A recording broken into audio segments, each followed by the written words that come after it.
देखें, जब 6 जुलाई 2018 को ये जज मोहम्मद बशीर साहब की अदालत ने फैसला सुनाया था ना, उसके बाद एक महीने के अंदर अंदर इसको चैलेंज कर दिया गया। उसके चंद हफ्तों बाद जो इस्लामाबाद हाई कोर्ट ने इन्हें जमानत दे दी, मियां नवाज शरीफ को, उनके साहबजादी को, कैप्टन सफदर साहब को, और वो जमानत देने के साथ सजाओं पर और जुर्माने पर अमल दरामद रोक दिया था। अभी रिसेंटली इस्लामाबाद हाई कोर्ट की जानिब से जो फैसला आया है 23 जून का, जिसमें एक तासुर तो ये मिला था ना कि मियां नवाज शरीफ को शायद कोई रिलीफ मिल गया, लेकिन उनकी अपीलें खारिज हो गई थी। अब वो जब अपीलें खारिज हुई, उनकी सजाएं बहाल हो गई, उनके जुर्माने बहाल हो गए, उसके बाद नैब ने अब वो जो 6 जुलाई 2018 का फैसला था उसमें 8 मिलियन पाउंड जो पाकिस्तानी रुपए में जो रकम बनती है, ये 1 अरब 85 करोड़ रुपए बनती है। ठीक है, अब ये रिकवर करनी थी। तो अब कौन एवन फील्ड अपार्टमेंट जो है कॉन्फिस्केट करे जाके? जो बरतानिया है वो तो ताउन नहीं कर रहा। उस हवाले से नैब ने अब अदालती फैसले पर अमल दरामद करना था। 1 अरब 85 करोड़ की रिकवरी में जो नैब ने पहला इकदाम उठाया है वो 6 जायदादें हैं जो मियां नवाज शरीफ के नाम हैं।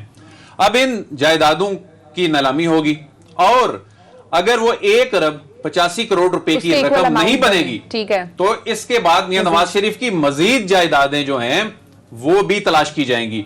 अच्छा, अब ये पाकिस्तान की तारीख में पहली मर्तबा ऐसा हो रहा है कि किसी भी साबिक वजीर आजम की जायदादें इस अंदाज में करप्शन केस में सजा हुई हो और उन्हें जो रिकवर किया जा रहा है उस जुर्माने को।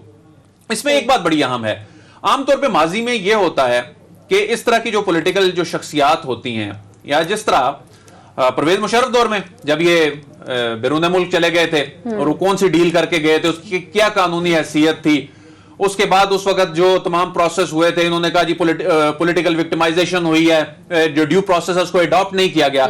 इस मर्तबा यह हुआ है कि मियां नवाज शरीफ के जो मफरूर करार दिए जाने में जो प्रॉपर यानी जो ड्यू प्रोसेस है उसको अडॉप्ट किया गया है।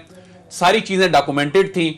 अदालत में किस तरह ये अंडरटेकिंग देके बाहर गए, फिर यहां पर एस्टैब्लिश नहीं कर सके कि क्यों ये वापस नहीं आ रहे, तो अदालत ने उनको जब मफरूर करार दे दिया है, ये एस्टैब्लिश हो गया कि वो मफरूर हैं और कोई मजबूरी नहीं है या उनके इल्म में नहीं है, उनके बाकायदा ये इल्म में है और ये अवॉइड कर रहे हैं, तो उसके बाद अदालती फैसले पर जो अमल दरामद होना है जो जुलाई 2018 का है, ये उस वक्त लोग सवाल करते थे जी वो जो कॉन्फिस्केट नैब क्यों नहीं कर रहा, क्यों शहजाद अकबर साहब काम नहीं इस पे कर रहे, क्यों जी वो लूटी हुई रकम वापस नहीं आ रही। तो लूटी हुई रकम वापस तो आएगी या नहीं आएगी, जो यहां पर मौजूद प्रॉपर्टीज हैं वो कॉन्फिस्केट करके या उनको नीलाम करके उससे रकम रिकवर करने का जो सिलसिला है ये शुरू कर दिया गया और तारीख में पहली मर्तबा ऐसा हो रहा है। तारीख में पहली मर्तबा ये हुक्म तो आया है नैब की तरफ, लेकिन सदीक ये तो एक इनिशियल नैब की तरफ से एक फैसला किया गया, हुक्म जारी किया गया। आपको नहीं लगता कि फिर ये हाई कोर्ट्स में जाकर और स्टे ले लेंगे तो मामला वहीं का वहीं रुका रह जाएगा?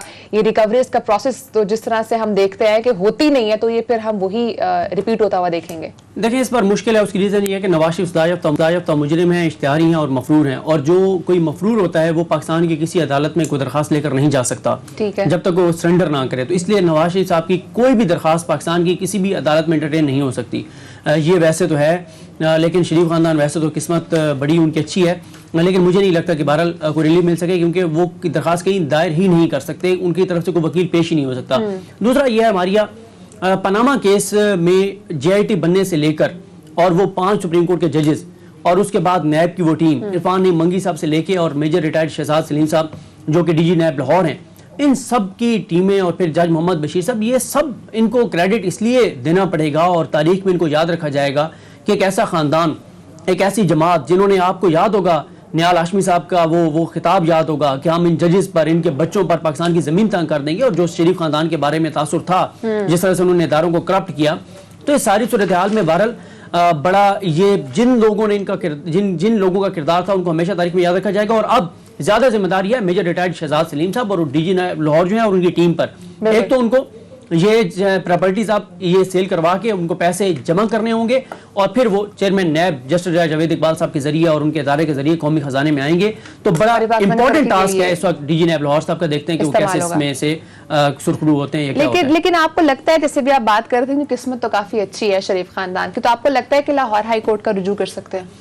देखिए वो रजू तो करेंगे, लेकिन मैंने आपको कहा ना कि यहाँ पे हमने इस्लामाबाद हाई कोर्ट में देखा है और सुप्रीम कोर्ट में भी देखा है कि जब भी कोई मफरूर होता है तो उसकी जानिब से कोई दरखास्त एंटरटेन नहीं की जाती कि जब तक वो सरेंडर नहीं करता तो ऐसे जो है वो कानून को से जो जब तक सरेंडर नहीं होगा तब तक फिर क्या होगा नहीं की जाती, और जब तक सरेंडर नहीं होगा तब तक फिर क्या नहीं वो नहीं ये इस प्रोसेस पे पाकिस्तान आने को तैयार नहीं है। हाँ जी, इस प्रोसेस पे अमल होगा, ये जायदादें जब्त होंगी, ये फरोख्त होंगी जब तक कोई और अदालती हुक्म इस पे नहीं आता। इसलिए मैंने कहा ना कि ये टास्क बहुत इंपॉर्टेंट है डीजी ने लाहौर का। देखते हैं कि वो इसमें से किस हद तक सुरखरू होते हैं। लेकिन इस तमाम में अदिल आप नहीं समझते कि नुकसान जो नवाज शरीफ साहब को हो रहा है वो परसेप्शन के हवाले से हो रहा है कि जो परसेप्शन उनका बन रहा है वो काफी नेगेटिव जा रहा है। एक तो वो आ नहीं रहे, दूसरा मफरूर करार दिए गए हैं और थर्डली उनकी जायदादें भी जब्त हो रही हैं इस तरह से। देखें इससे पहले तो पॉलिटिकली उनको नुकसान हो रहा था और हो भी रहा है और वो पार्टी में नजर भी आ रहा है, लेकिन पहली मर्तबा जब से करप्शन केसेस चल रहे हैं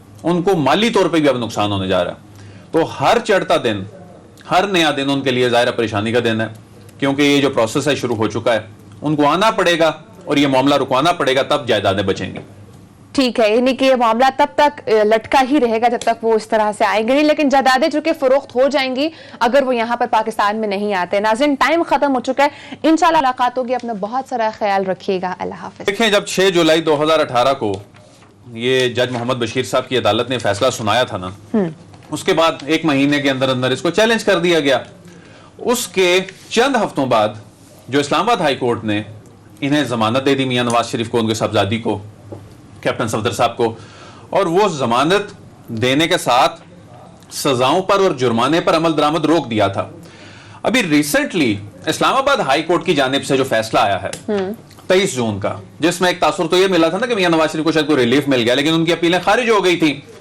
अब वो जब अपीलें खारिज हुई, उनकी सजाएं बहाल हो गई, उनके जुर्माने बहाल हो गए, उसके बाद नैब ने अब वो जो 6 जुलाई 2018 का फैसला था उसमें 8 मिलियन पाउंड जो पाकिस्तानी रुपए में जो रकम बनती है, ये 1 अरब 85 करोड़ रुपए बनती है। ठीक है, अब ये रिकवर करनी थी, तो अब कौन एवन फील्ड अपार्टमेंट जो है कॉन्फिस्केट करे जाके, जो बरतानिया है वो तो ताउन नहीं कर रहा। उस हवाले से नैब ने अब अदालती फैसले पर अमल दरामद करना था। 1 अरब 85 करोड़ की रिकवरी में जो नैब ने पहला इकदाम उठाया है वो 6 जायदादें हैं जो मियां नवाज शरीफ के नाम हैं। अब इन जायदादों की नीलामी होगी और अगर वो 1 अरब 85 करोड़ रुपए की रकम नहीं बनेगी, ठीक है, तो इसके बाद मियां नवाज शरीफ की मजीद जायदादें जो हैं वो भी तलाश की जाएंगी। अच्छा, अब ये पाकिस्तान की तारीख में पहली मर्तबा ऐसा हो रहा है कि किसी भी साबिक वजीर आजम की जायदादें इस अंदाज में करप्शन केस में सजा हुई हो और उन्हें जो रिकवर किया जा रहा है उस जुर्माने को। इसमें एक बात बड़ी अहम है, आमतौर पे माजी में यह होता है कि इस तरह की जो पॉलिटिकल जो शख्सियात होती हैं, या जिस तरह परवेज मुशर्रफ दौर में जब ये बैरून मुल्क चले गए थे और वो कौन सी डील करके गए थे, उसकी क्या कानूनी हैसियत थी, उसके बाद उस वक्त जो तमाम प्रोसेस हुए थे, इन्होंने कहा जी पॉलिटिकल विक्टिमाइजेशन हुई है, जो ड्यू प्रोसेस है उसको अडॉप्ट नहीं किया गया। इस मर्तबा यह हुआ है कि मियां नवाज शरीफ के जो मफरूर करार दिए जाने में जो प्रॉपर यानी जो ड्यू प्रोसेस है उसको अडॉप्ट किया गया है, सारी चीजें डॉक्यूमेंटेड थी।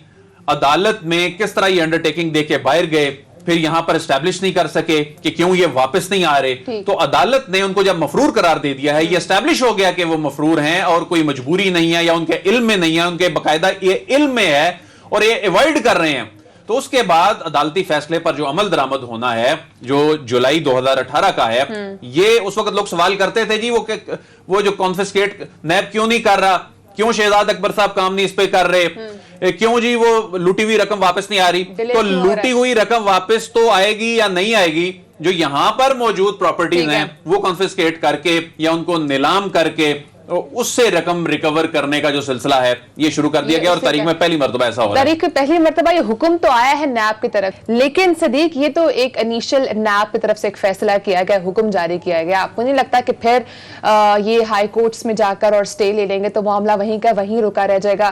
ये रिकवरीज का प्रोसेस तो जिस तरह से हम देखते हैं कि होती नहीं है, तो ये फिर हम वही रिपीट होता हुआ देखेंगे। देखिए इस पर मुश्किल है, उसकी रीज़न ये है कि नवाज शरीफ सजायाफ्ता मुजरिम हैं, इश्तिहारी हैं और मफरूर हैं, और जो कोई मफरूर होता है वो पाकिस्तान की किसी अदालत में कोई दरखास्त लेकर नहीं जा सकता जब तक वो सरेंडर ना करे। तो इसलिए नवाज शरीफ साहब की कोई भी दरखास्त पाकिस्तान की किसी भी अदालत में एंटरटेन नहीं हो सकती। ये वैसे तो है, लेकिन शरीफ खानदान वैसे तो किस्मत बड़ी उनकी अच्छी है, लेकिन मुझे नहीं लगता कि बहरहाल कोई रिलीफ मिल सके, क्योंकि वो दरखास्त कहीं दायर ही नहीं कर सकते, उनकी तरफ से कोई वकील पेश ही नहीं हो सकता। दूसरा यह है मारिया, पनामा केस में JIT बनने से लेकर और वो 5 सुप्रीम कोर्ट के जजेस और उसके बाद नैब की वो टीम, इरफान ने मंगी साहब से लेके और मेजर रिटायर्ड शहजाद सलीम साहब जो कि DG नैब लाहौर हैं, इन सब की टीमें और फिर जज मोहम्मद बशीर साहब, ये सब इनको क्रेडिट इसलिए देना पड़ेगा और तारीख में इनको याद रखा जाएगा कि एक ऐसा ख़ानदान, एक ऐसी जमात जिन्होंने, आपको याद होगा निहाल हाशमी साहब का वो खिताब याद होगा कि हम इन जजेस पर, इनके बच्चों पर पाकिस्तान की ज़मीन तंग कर देंगे, और जो शरीफ खानदान के बारे में तासुर था जिस तरह से उन्होंने इदारों को करप्ट किया।